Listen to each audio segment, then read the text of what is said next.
I'm now going to continue my video series on Henry Ward Beecher and his sermons with the rich young ruler, and I would like for you to refer to Matthew chapter 19, verse 22. Now, why was this young man so discouraged with the words Jesus spoke? He had a solid moral character. His community adored him.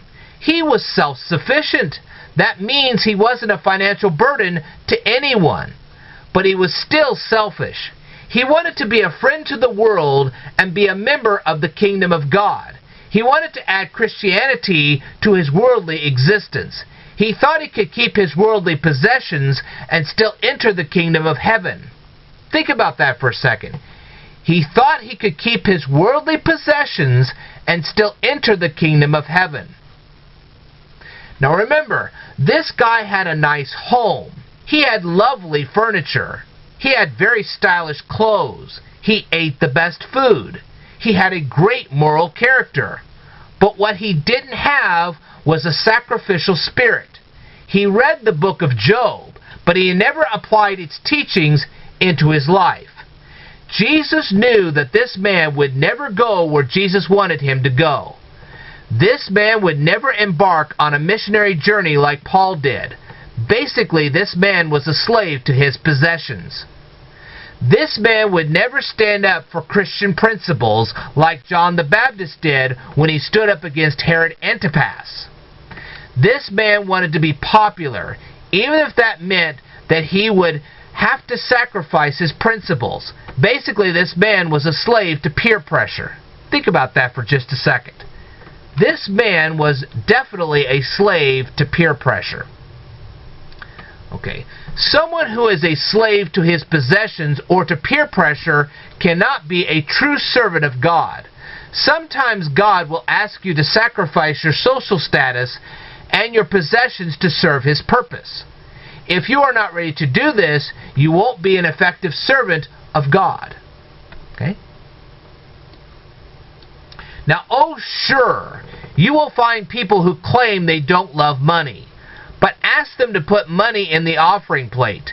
These people emphatically claim that they can't afford to place money in the offering plate. Yet you see the automobile that they drive. You see the furniture in their home. You see their smartphones and their unlimited internet data plans. You see all the luxuries of this world in their homes. Do you ever ask yourself how honest these people are with themselves, not to mention with anybody else? Some people love money because it becomes their security blanket. They fail to realize that God should be their security blanket. He knows what you need, and He has plenty of resources. He can show you how to acquire what you need when you need it the most. All you have to do is share your plight with Him. Now, why do some people consume alcohol? It's not necessarily that they like the taste of alcohol. It's because of the company they keep, because they are consuming alcohol. Maybe we as Christians should be better friends to these lonely people. If we were conversing with them, then perhaps they would refrain from sharing alcohol with their so-called friends. Okay? You see what I mean? Instead of spending time with their friends that constantly consume alcohol, they would spend time with us and ultimately with God Himself. Get the picture? Anyway, now you can see why the rich young ruler walked away sad. He was a slave to his possessions. He was a slave to his social status. He was a slave and he didn't even realize it. He was actually in his own jail cell, but he couldn't see it. How many of you are in that same boat? Maybe you should talk to God about that.